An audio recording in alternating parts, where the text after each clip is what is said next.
Huda Amun iyo saygeeda ayaa kala tegay kadib markii Huda Amun la arkay muuqaalo ay ooynayso sidoo kalena ay soo dhigtay barta ay ku leedahay TikTok. Huda Amun ayaa geesta kale waxaa ciladii ay ku timid barta ay ku leedahay TikTok taas oo la sheegay in saygeeda uu ka dambeeyay kadib markii uu dagaal dhex maray, taas oo keentay in ugu dambeyn Huda Amun la furo. Waxaana saacadihii ugu dambeysay ee lasoo dhaafay la arkayay muuqaalada ay ooynayso baraha bulshada qabsaday. Huda Amun ayaa muddooyinkii ugu dambeysay ee lasoo dhaafay iyada iyo saygeeda waxay ahaayeen kuwo ay aad isugu wacnaayeen. Hase ahaatee muuqaaladii kala gedisnaa ay soo duubi jireen maalmihii lasoo dhaafay ayaa ahaa kuwo meesha ka baxay, waxaana gebi ahaanba muuqatay in Huda Amun ay soo food saartay xaalad waqti xaadirkan ah in saygeedii oo aad ay isugu wanaagsanaayeen in gebi ahaanba ay kala huleeleen. Sidoo kalena bartii ay ku leedahay TikTok ee 1 milyan kor u dhaafayay ee dad ku xirnaa, gebi ahaanna ciladii ay soo wajahday uuna ka dambeeyay saygeeda Sharmaarke, taas oo dad fara badan oo taageero u ahaa ay aad uga naxeen kadib markii arrintaasi ay soo baxday. Sidoo kalena la arkay Huda Amun oo aad u ooynaysa baraha bulshadana ka soo muuqatay. Muuqaalada kala gedisan Huda Amun ay gebi ahaanba soo gelisay barta cusub ay ku leedahay TikTok ayaa ahaa mid dadku ay siyaabo kala duwan uga aragti dhiibanayeen. Dadka qaar ayaa weydiinayay in Huda Amun iyo saygeeda Sharmaarke ay kala tegeen iyo in uu isaga ka dambeeyay in hawada uu ku cuno barta ay ku leedahay TikTok ee 1 milyan gaaraysa.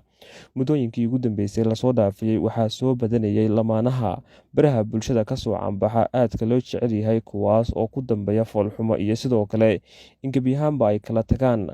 Arrintaasina waxay ahayd mid mar walba soo noqnoqonaysay. Hase ahaatee Huda Amun iyo Sharmaarke ayaa ahaa laba shaqsi oo inta badan baraha bulshada si weyn uga soo muuqan jiray muuqaalada romantic iyo kuwa jacaylna ay soo bandhigi jireen.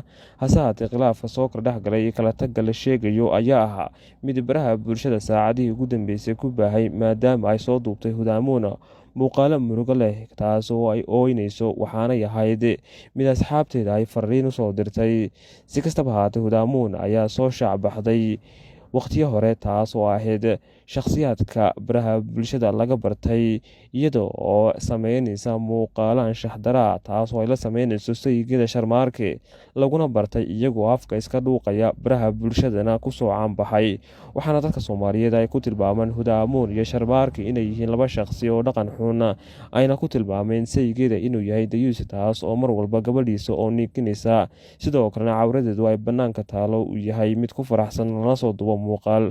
Huda Amun ayaa in badan waxay ahayd muuqaalada ugu badan ee baraha bulshada kaga jira kuwa ay qaawan tahay, sidoo kalena ay niikinayso jirkeedana uu bannaanka yaalo, taas oo ilmaha ay dhaleen ay fiirsanayaan. Taasi oo lagu tilmaamay in muddooyinkii ugu dambeysay dadka qurbaha jooga, gaar ahaan dhalinyarada iyo haweenka halkaasi ku suganba ay ahaayeen kuwa soo bandhigaya waxyaabo anshax dara oo diinta Islaamka iyo dhaqanka suuban ee Soomaalinimada aan meelna kaga jirin, taas oo ku soo badanaysay. Waxaana baraha bulshada uu noqday tusbax furtay oo la arkayay marba mar ka dambeysa gabdhaha iyo sidoo kale wiilasha iyo lamaanayaasha kuwaas oo soo dhigaya muuqaalo aan wanaagsanayn. Waxaana dadka qaar ay ahaayeen kuwo ay aad ugu farxeen Huda Amun in la furo, maadaama ay ahaayeen lamaane dhaqan xun, baraha bulshadana ay ku soo baahin jireen waxyaabo anshax dara. Si kastaba ahaatee muuqaalka iska soo duubtay Huda Amun oo ooynaysa ayaa ahaa mid ku baahay baraha bulshada, sidoo kalena waxay ahayd mid ka cabanaysa barta ay ku leedahay TikTok ee 2 milyan u gaaray in gebi ahaanba ay cilad soo wajahday, sidoo kalena ay tahay ta keentay in gebi ahaanba ay kala tagaan iyada iyo saygeeda. Waxaana arrinka uu ahaa mid baraha bulshada saacadihii ugu dambeysay lagu hadalhayay, waxaana muuqatay in arrimaha ka socda baraha bulshada ee u dhexeeya lamaanaha iyo sidoo kale shakhsiyaadka caanka in mar walba ay tahay mid soo noqnoqota arrinkan oo kalena la arko. Si kastaba ahaatee qofka ka soo caanbaxa xumaan iyo sidoo kale lamaanaha inta badan ayaa ku dambeeya xaalad noocan oo kale ah.